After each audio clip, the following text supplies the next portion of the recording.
Welcome, welcome, down here, up there, out there, everybody to The Late Show. I'm your host, Stephen Colbert, and I gotta tell you, isn't that lovely? Isn't that lovely? I just love being with you guys every day because it feels like every day we get news of yet another inexplicable, chaotic move seemingly bent on undermining everything we as Americans hold dear. And today is no different because KFC is moving its corporate headquarters from Kentucky to Texas. That is finger-licking. What is going on?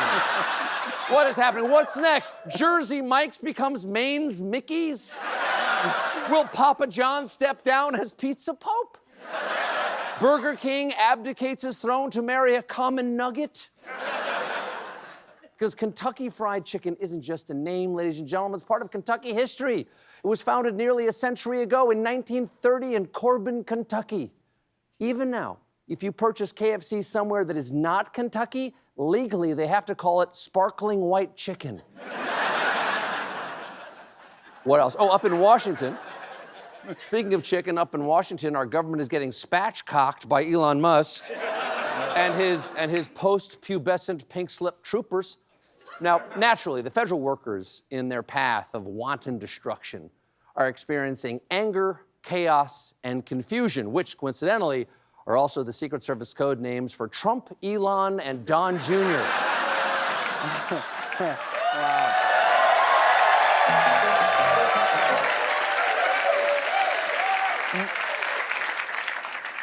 One example of these workers' heads spinning, Friday before last, right? Friday before last, at the Small Business Administration, employees received emails notifying them of their terminations. Then on Monday, another email said the initial notices were a mistake. Then on Tuesday, they got a third email confirming their firings. That's an emotional roller coaster ride. Honey, I'm leaving you. Darling, I would never leave without my umbrella.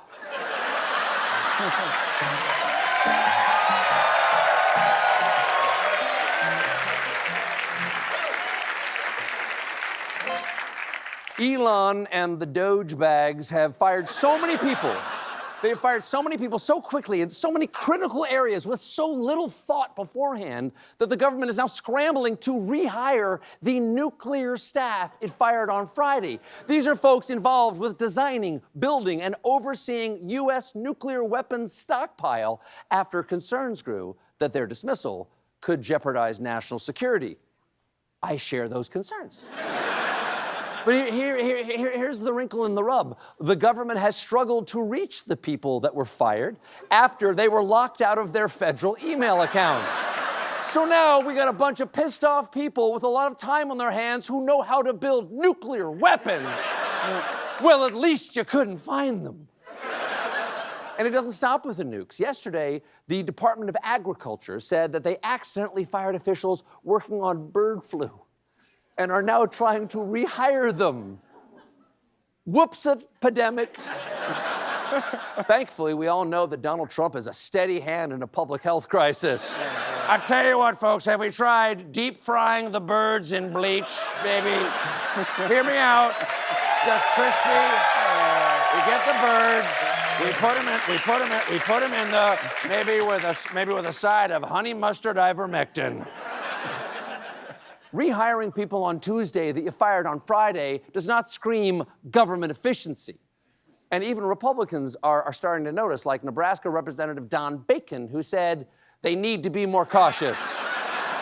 There's an old saying, measure twice, cut once. Well, they are measuring once and having to cut twice. Yes, let's pray they never put Elon in charge of circumcisions.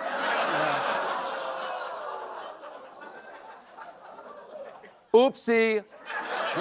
Who has the Gorilla Glue? Over the weekend, DOGE laid off several thousand people at HHS, and at the FDA, they laid off hundreds of employees who work on nutrition, food safety response, and infant formula. That is worrying. How will we feed the newborns if we don't have any formula? For that is how we grow our babies so large. We give them the formula. DOGE also ordered the USDA's National Animal Health Laboratory Network to fire 25% of their 14 employees. That is super disturbing, because 25% of 14 is 3.5. Did you hear? They fired Doug, Raj, Anita, and half of Gary. Turns out firing a bunch of people big willy-nilly style is also pissing off the people that they want to keep working. Earlier this week, to protest the layoff of 80 workers, the FDA's food safety chief resigned. Great. We lost the guy in charge of food. That's one of my favorite things to put in my mouth.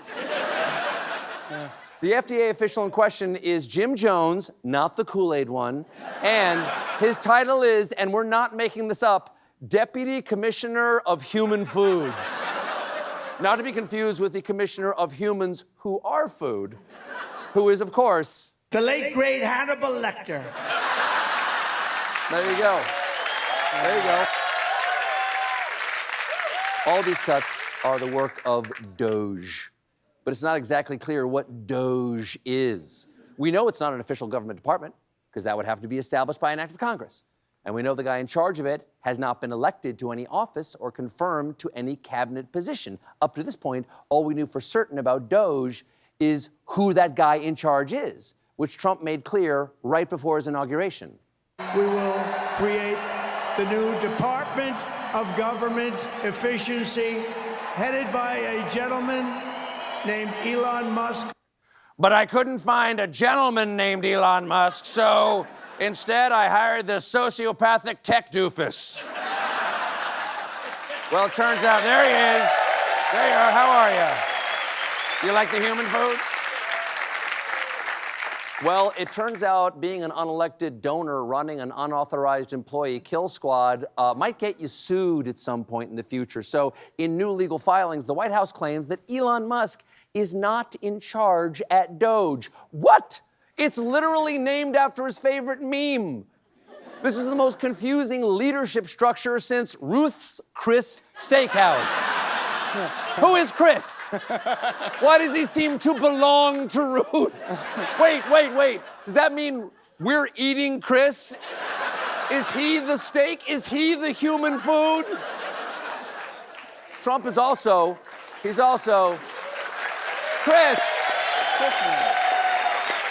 He will be missed.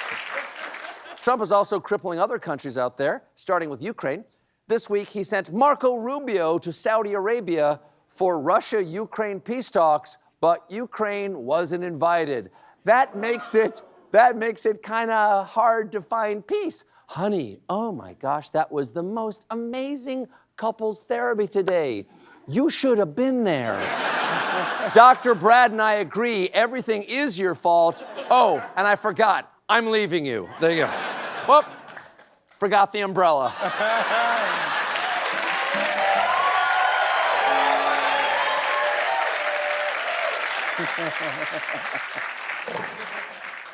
It's clear that Trump is pro-Russia. His administration is saying Ukraine will have to make major concessions. And when he was asked about what Putin will have to do in return, he got a little vague. Maybe Russia will give up a lot, maybe they won't, and it's all dependent on what is going to happen. Firm, clear, confident. Reminds me of that Gloria Gaynor song, maybe I will survive, maybe I won't. It's all dependent on what is going to happen. Trump has, he's been criticized for leaving Ukraine out of the peace talks. So yesterday, he said this. Today I heard, oh, well, we weren't invited. Well, you've been there for 3 years. You should have ended it 3 years. You should have never started it. Yes, I blame Ukraine for starting the war that Russia started. No. It makes sense, folks, just like I blame those wicked hobbits for stealing that ring from Sauron. Plus, just look at that DEI fellowship. That dwarf was clearly unqualified. Anyway, Sauron, very good friend of mine, big guy, came up to me once, big, strong guy, tears in his flaming eye, and he said, Ashnaz thratatuluk, ash burzum ishi krimpatul, where at least I know I'm free. Then, all right, did I lose it? That's my song? Is that good?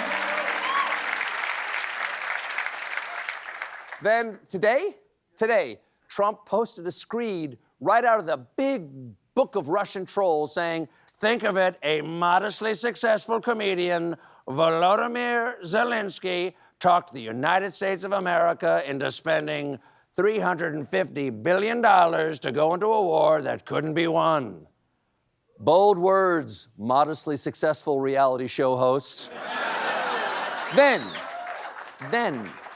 Trump called Zelenskyy a dictator who refuses to have elections and is very low in Ukrainian polls. Unlike Trump's democratically elected buddy Putin, who is very popular in Russia, latest polls show 90% approve and 10%, I'm falling out of a window. We got a great show for you tonight. My guests are Robert De Niro and Tamara Tooney. But when we come back, I check in on a major New Year's resolution.